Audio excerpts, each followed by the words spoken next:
Bienvenue. Aujourd'hui, on va explorer une idée fascinante. Une idée qui vient des travaux du docteur Bruce Lipton et qui pourrait bien changer notre façon de voir la réalité. On va se demander ensemble qui nous sommes vraiment, au-delà de ce qu'on peut voir et toucher. C'est la grande question, non? Depuis toujours, les traditions spirituelles parlent d'une âme, d'une énergie, de quelque chose d'invisible. Mais ce qui est incroyable, c'est que la physique quantique, la science la plus pointue, commence à dire, à peu près la même chose. C'est ça qu'on va décortiquer. Allez, on plonge directement dans le vif du sujet. Et on commence avec une idée qui bouscule tout. Préparez-vous, parce que notre perception la plus basique du monde est sur le point d'être remise en question. On est bien d'accord. Cette table, ce téléphone, notre propre corps, tout ça semble solide, concret, bien réel. C'est notre expérience de tous les jours, c'est le monde dans lequel on a grandi. Et voilà le tournant. La physique quantique nous dit que cette solidité, en fait, c'est une illusion. Qu'au fond, il n'y a pas de matière. Il n'y a que de l'énergie qui vibre. Un jeu de force invisible.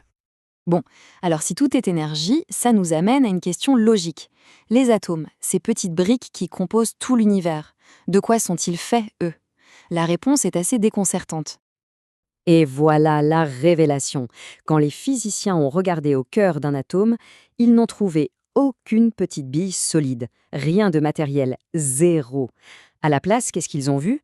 Un tourbillon, un vortex d'énergie pure. Et comme nous sommes faits d'atomes, la conclusion est vertigineuse. Nous ne sommes pas des entités physiques, nous sommes de l'énergie. Ok, je sais, ça peut paraître un peu abstrait tout ça. Alors, pour que ça devienne parfaitement clair, on va utiliser une analogie simple mais incroyablement puissante. L'idée est simple. Imaginez que votre corps n'est pas vous. C'est plutôt une machine super sophistiquée, un récepteur biologique, un peu comme un poste de télévision qui capte une émission qui vient d'ailleurs. Le parallèle est vraiment parlant. Le téléviseur, c'est notre corps physique. L'antenne, ce sont nos récepteurs à la surface de nos cellules. Et l'émission, c'est notre identité, notre conscience. Une émission qui vient de ce que les physiciens appellent le champ. Et le plus fou, c'est que la biologie confirme cette analogie. Personne sur Terre n'a exactement les mêmes antennes cellulaires. C'est notre signature unique.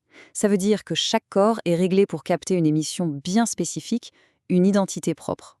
C'est d'ailleurs pour ça qu'il y a des rejets de greffe. D'accord. Donc, si le corps est le téléviseur et la conscience, l'émission, qu'est-ce que ça implique concrètement? On va explorer les conséquences de cette idée, surtout sur les plus grandes questions de la vie et de la mort. La question est toute simple, mais la réponse change tout.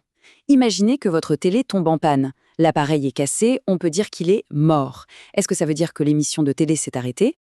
Bien sûr que non. Le fait que votre appareil soit hors service n'a absolument aucun impact sur la chaîne de télé. Le signal, l'information, l'émission, tout ça continue d'être diffusé, prêt à être capté par un autre poste. Et voilà, où l'analogie devient profonde. Notre corps, c'est le récepteur. Quand il s'arrête de fonctionner, la réception s'arrête, c'est certain. Mais notre identité, cette fameuse émission que nos cellules captaient, elle continue d'exister dans le champ. La conscience ne meurt pas, c'est le récepteur qui n'est plus là pour la manifester. Le point crucial, c'est de ne plus confondre l'émission avec le téléviseur.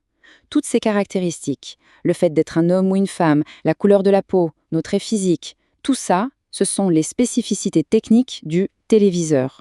Ce sont les attributs du corps, pas l'essence de qui on est. Et c'est là la conclusion la plus forte de cette analogie. Notre véritable essence, ce n'est pas ce corps matériel et périssable, c'est l'énergie, l'information, cette identité unique qui est diffusée à travers lui. On n'est pas le téléviseur, on est l'émission. Mais alors, est-ce qu'on est juste des récepteurs passifs d'une émission? Loin de là.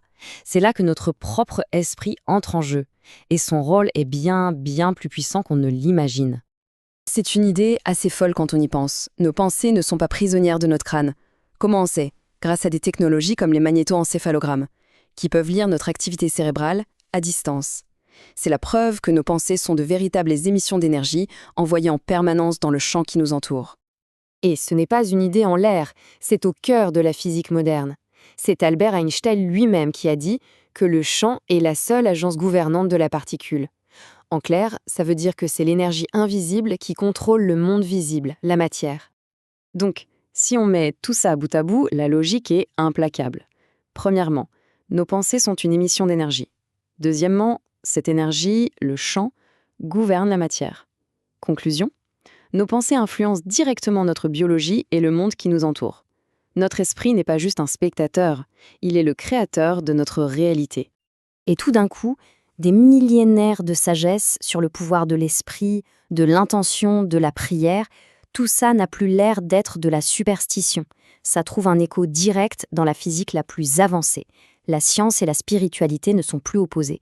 Elles décrivent la même réalité, mais avec des mots différents. Alors, la question finale est pour chacun de nous. Si on n'est pas juste ce corps limité, mais une conscience qui s'exprime dans un champ d'énergie, et si notre esprit est une force créatrice qui peut vraiment façonner notre vie, quelles sont vraiment nos limites ? Qu'est-ce qui devient possible pour notre santé, nos relations, pour notre vie tout entière ? Voilà la véritable question.